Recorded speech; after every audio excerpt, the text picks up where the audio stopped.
십자가의 도가 멸망하는 자들에게는 미련한 것이요 구원을 받는 우리에게는 하나님의 능력이라고 바울 사도가 말을 했습니다. 구원을 받는 성도에게 하나님의 능력은 십자가의 도예요. 이런 십자가의 도를 설명해 주시기 위해서 세례를 제정해 주신 거예요. 세례를 받는 모든 사람들은 십자가의 도를 믿고 입으로 고백하고 물세례를 받게 됩니다. 그러면 구원의 능력이 임해요. 그러면 은혜가 충만해집니다. 왜 그렇습니까? 물 때문입니까? 아니죠. 물을 붓는 의미 때문이죠. 물은 더러운 것을 수장하여 죽이기도 하고요. 깨끗이 씻어서 새 것으로 만들어내어 하나님께서 받으시기에 합당하게 만들기도 합니다. 이런 두 가지 의미를 가지고 있는 물에 대해서 잘 설명해 주는 예식이 바로 세례예요. 두 가지 의미, 심판과 구원. 세례라고 하면 그냥 깨끗하게 씻는 것, 이 정도로만 생각해서는 안 된다는 거죠. 마땅히 나는 세례를 받으면, 더 정확하게는 침례죠. 쑥 들어가잖아요. 물에 잠기면 올라오면 안 되는 존재예요. 어디 감히 죄인이 물에서 나오려고 합니까? 그냥 물에 죽어야죠. 그게 애굽의 군대의 모습입니다. 이스라엘 백성도 마찬가지로 다 물에 죽어야 되는데 그들은 하나님의 은혜 때문에, 약속 때문에, 아브라함과 이삭과 야곱에게 하셨던 그 약속 때문에 그들이 물을 마른 땅처럼 건널 수 있었던 거예요. 그 약속은 메시아 언약이었죠. 메시아 언약. 그 언약을 붙잡고 있으면 물을 마른 땅처럼 반석이를 걷는 것처럼 걸어갈 수 있다는 것을 말씀을 하는 것이죠. 그래서 예수님께서 메시아시잖아요. 메시아 언약의 주인공. 그 주인공이 제자들이 풍랑을 만나서 다 죽어가고 외치고 있을 때 물 위를 걸어오십니다. 마른 땅처럼 반석이를 걷는 것처럼 걸어오세요. 이 저주의 바다를 잠잠케 하시는, 풍랑을 잠잠케 하시는 분이 예수 그리스도라는 것을 보여주는 사건들이 다 구약 시대의 여러 모양과 여러 부분으로 나타나고 있었던 거예요. 이처럼 물은 두 가지 의미, 심판과 구원의 의미를 가지고 있었습니다. 자, 그런데 이것을 잘 나타내는 의미가 예식이 세례라고 말씀을 드렸죠. 세례. 그래서 바울은 세례의 의미를 잘 알고 있었기 때문에 홍해를 건넌 사건을 가리켜서 이스라엘 백성들이 세례를 받았다라고 표현을 합니다.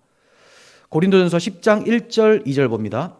형제들아, 나는 너희가 알지 못하기를 원하지 아니하노니. 이거 왜 이렇게 얘기를 하느냐? 이 출애굽 홍해 가른 사건이 성도라면, 교인이라면 너무나 중요한데 이 의미를 모르면 큰일 난다, 이 얘기예요. 그러니까 이스라엘 백성들이 홍해 건넜구나, 이렇게만 알면 너희 유익이 없어. 반드시 이것이 세례라는 것을 알아야 돼 하면서 설명을 하는 거죠. 자, 알지 못하기를 원하지 아니하노니 우리 조상들이 다 구름 아래에 있고 바다 가운데로 지나며 모세에게 속하여 다 구름과 바다에서 세례를 받고라고 하죠. 구름과 바다에서 세례를 받았다. 모세에게 속하여. 모세는 어떤 인물입니까? 이스라엘 백성들을 노예에서 구원해 주는 구원자죠.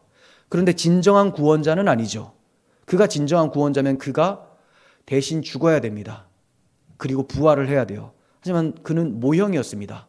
오실 예수 그리스도, 메시아의 모형이었죠.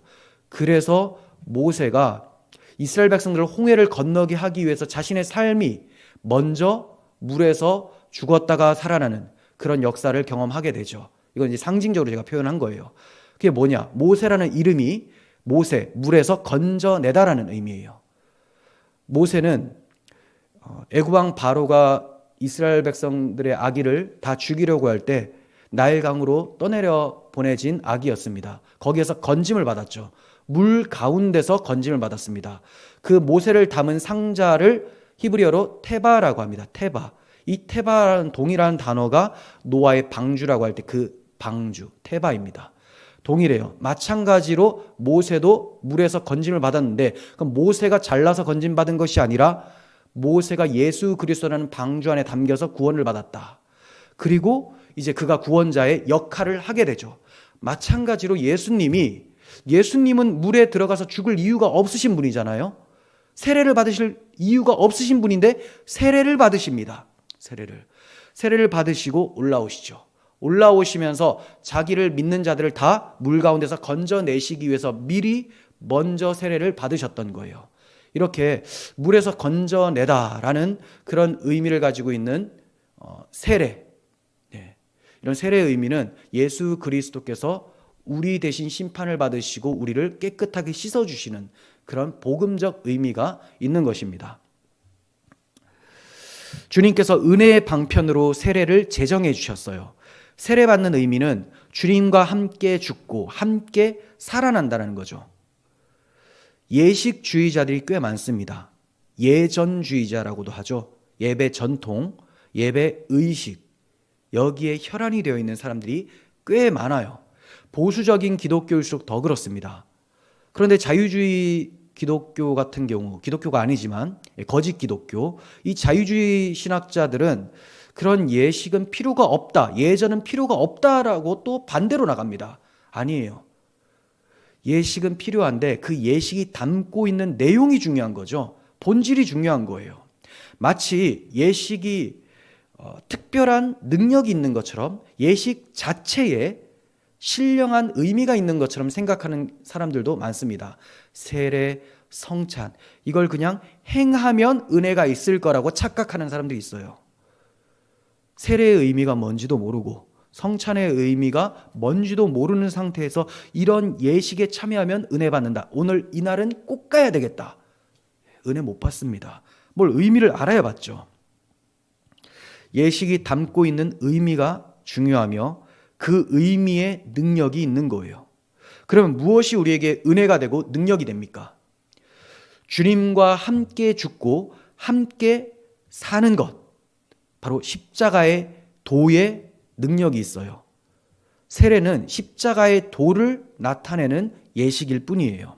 고린도전서 1장 18절 보시면 십자가의 도가 멸망하는 자들에게는 미련한 것이요 구원을 받는 우리에게는 하나님의 능력이라고 바울 사도가 말을 했습니다. 구원을 받는 성도에게 하나님의 능력은 십자가의 도예요. 이런 십자가의 도를 설명해 주시기 위해서 세례를 제정해 주신 거예요. 세례를 받는 모든 사람들은 십자가의 도를 믿고 입으로 고백하고 물세례를 받게 됩니다. 그러면 구원의 능력이 임해요. 그러면 은혜가 충만해집니다. 왜 그렇습니까? 물 때문입니까? 아니죠. 물을 붓는 의미 때문이죠. 아무에게나 붓는 게 아니에요. 아무에게나 붓는 거면 샤워가 되죠. 근데 그게 아닙니다. 내가 예수 그리스도의 십자가의 보혈로 씻겨져서 나의 모든 죄는 사라지고 이제 그리스도의 온전함 같이 나도 온전케 되어 하나님 앞에 받아들여지게 되었다라는 것을 믿고 고백을 하는 것이죠. 그러니 이 복음의 내용에 성령께서 가만히 있을 수 있겠습니까? 복음을 기록하신 분이 성령님인데 이 복음이 선포되어지고 이 복음을 입으로 고백할 때 성령께서 당연히 역사를 하시겠죠. 그래서 세례나 성찬에 참여할 때 진정으로 복음의 의미를 알고 참여하면 은혜가 임하게 되는 거예요. 이 은혜가 없을 수가 없습니다. 성령이 역사하시기 때문에. 십자가의 능력이 있는 거예요. 정리해보면 십자가가 능력이며 이것을 설명해 주시기 위해서 세례가 주어졌습니다. 그리고 세례를 설명해 주시기 위해서 물로 인한 심판과 물에서 구원을 얻는 사건들을 구약시대에 보여주신 거예요. 이해가 되시죠? 십자가를 설명하기 위해서 세례, 세례를 설명하기 위해서 물 가운데서 구원, 또 심판, 이것을 말씀해 주셨던 거죠. 주님께서는 마치 물두멍에서 죄를 씻었던 제사장들처럼 요단강에서 세례를 받으셨습니다. 구약의 제사장들은 죄가 있었기 때문에 손발을 씻었는데 주님은 죄가 없음에도 우리를 대신하여 몸을 전체를 씻으셨어요. 이것은 죄 없으신 하나님의 아들께서 우리를 대신하여 십자가에서 죽으심으로 우리의 모든 죄를 씻어주실 것을 미리 보여주신 것이죠. 그래서 예수님이 요단강에서 세례를 받으신 것, 물 세례를 받으신 것은 이게 본질적으로 끝이 아니에요. 이 물 세례가 가리키고 있는 것을 설명하기 위해서, 그게 뭐냐? 십자가 세례라는 거예요. 십자가 세례. 그래서 예수님은 제자들에게 십자가에 달리시기 전에 내가 받을 세례가 있다라고 말씀을 하셨던 거예요.